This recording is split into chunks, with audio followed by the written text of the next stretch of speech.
Eh bien, son assistant va aujourd'hui vous parler du nurturing. Bon, vous êtes parvenu à attirer l'attention de votre prospect sur votre marque. Il reste du chemin à parcourir avant l'acte d'achat.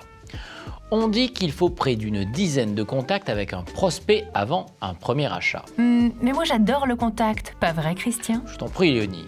Alors justement, parlons de Christian.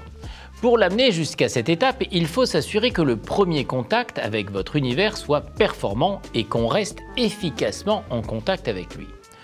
Le premier contact est décisif. Comme le dit le poncif, on ne peut faire qu'une fois une bonne première impression. Exactement. Et en ligne, les visiteurs n'ont aucune patience. Autant dire que si vous ne voulez pas que l'argent investi pour obtenir l'attention et le clic de votre prospect partent en fumée, il va falloir faire une très bonne première impression, ou plutôt assurer une fluidité parfaite dans l'expérience. Ainsi, vous devez vous assurer que chacun de vos canaux d'acquisition débouche sur un univers cohérent avec ce dernier et son contenu. Par exemple, si un des axes de votre stratégie d'acquisition est la diffusion d'une publicité sur l'un de vos produits, il est indispensable que cette dernière renvoie vers une page qui parle et vende ce produit, et pas sur la page d'accueil de votre site. Il est donc indispensable pour chacun de vos canaux d'imaginer quel va être le parcours du visiteur. Si je clique sur cette publicité, sur quoi vais-je m'attendre à arriver ? Si je clique sur un résultat de recherche pour une requête donnée, sur quoi je m'attends à tomber, etc., etc. On appelle communément cet univers de destination une landing page, qui doit donc être en parfaite cohérence avec le contenu de votre canal d'acquisition. Il faut ensuite établir un contact pérenne. Tout dépend des business, mais il est rare d'obtenir un acte d'achat immédiat. Il convient donc de parvenir à garder le contact avec le prospect sous peine d'être oublié par ce dernier.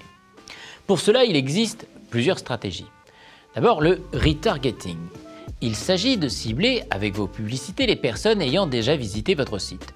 C'est une modalité de ciblage proposée par de nombreux réseaux publicitaires, à commencer par Meta, Facebook, Instagram et Google. La principale règle à respecter étant de plafonner le nombre d'expositions de vos publicités à une même personne sous peine de créer une saturation et un certain mécontentement. Ensuite, il y a l'emailing et les réseaux sociaux. Il s'agit ici de faire entrer vos visiteurs dans votre base de données de contacts email afin de pouvoir les contacter directement. La première étape consiste à convaincre le visiteur de vous donner son email. Pour cela, plusieurs pistes. Lui proposer simplement d'entrer dans votre communauté, c'est génial, d'être tenu informé de votre actualité et il faudra avoir une image de marque suffisamment puissante qui génère suffisamment d'affect pour que le prospect suive, évidemment. Vous pouvez proposer de lui parler de vos offres, des ventes privées, etc., etc. C'est-à-dire de lui promettre l'obtention d'informations commerciales attractives, un code promotionnel par exemple, en échange de son email. Vous pouvez encore lui proposer d'entrer son email pour recevoir des contenus éditoriaux qui vont l'intéresser.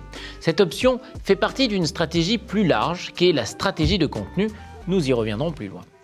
Une fois son email entré dans votre base de données, l'idée est de prévoir une séquence automatique d'emails comme la séquence de bienvenue. Envoyée suite à la réception de l'email, elle consiste à la fois à présenter votre marque et vos produits, mais aussi à inciter le visiteur à utiliser son code promo, si vous en proposez un, évidemment, et ainsi de déclencher le premier achat. Il s'agit aussi d'imaginer une programmation d'email hebdomadaire, qu'on peut appeler newsletter. Elle peut prendre des formes variées, depuis l'email commercial pour pousser offres et nouveautés à un email plus éditorial intégré dans votre stratégie de contenu.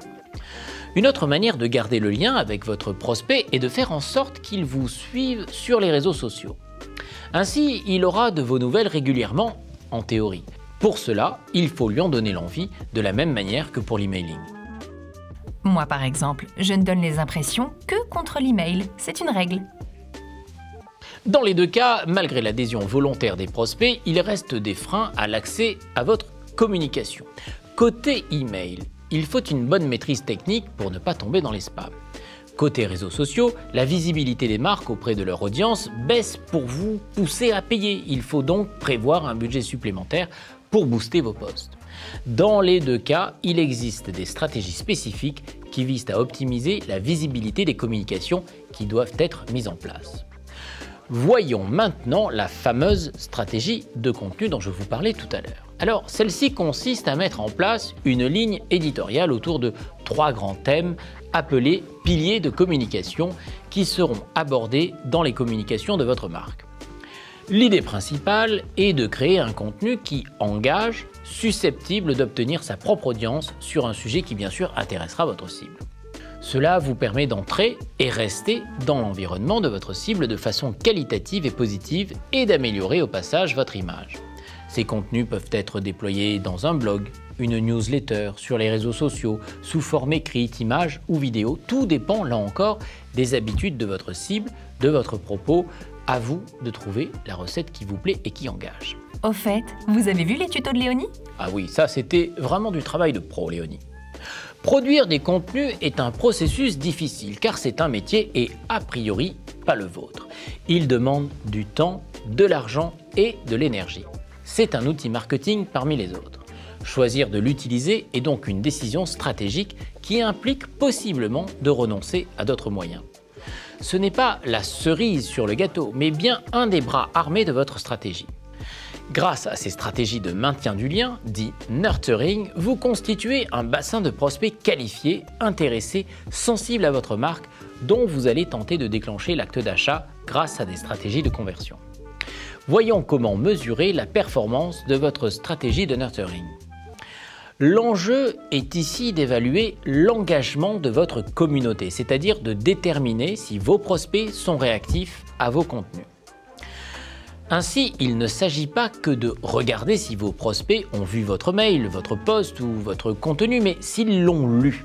Ainsi, cela peut passer par la mesure du taux d'ouverture et taux de clic en cas d'un email, du taux de like, de commentaires sur des posts sur les réseaux sociaux, du temps de visionnage ou du taux de complétion des vidéos. Ça peut être encore le temps d'affichage ou le taux de complétion d'une page s'il s'agit de lecture. Moi, en général, on me regarde jusqu'à la fin. La preuve,